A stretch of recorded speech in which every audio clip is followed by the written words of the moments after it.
Hello everyone, welcome to my mini blog. তো আশা করছি তোমরা সবাই ভালো আছো, আমিও ভালো আছি।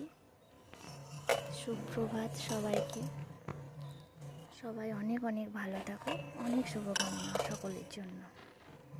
তো আজ হচ্ছে শনিবার এবং আমাদের পঞ্চমী, আর তার সাথে আর একটা কথাও বলি, আজ হচ্ছে আমার বরের জন্মদিন। তো জন্মদিনের চেষ্টা করি আমার বরকে একটু ভালো কিছু রান্না করে দেওয়ার, একটু পায়েস বানিয়ে দেওয়ার, এইটুকুই ভালোবেসে করার চেষ্টা করি।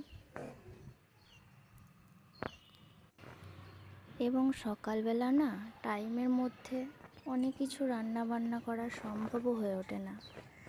আবার মেঘলা আকাশ, ঝিরে ঝিরে বৃষ্টিও পড়ছিল। সকালটা খুব ভালোই লাগছিল। সকালে এই দেখো হালকা বাতাস, খুব ভালো লাগছিল। মনে হয় একটু বসে খুব ভালো লাগে। এই দেখো একটু রান্না বান্না করব, আগেই বানিয়ে নিয়েছি, কেটে নিয়েছি। তো এবার রান্না বসাবো, রান্না বসিয়েও দিয়েছি অলরেডি। সবটা তো আর দেখাতে পারি না, সময়ও হয়েও ওঠে না, যেটুকু পারি দেখানোর চেষ্টা করি। তো এই দেখো রান্না করেছি আলু ভাজা, পটল ভাজা, পাঁচ তরকারি, ডাল। তো এইটুকুই করতে পেরেছি তোমার জন্য।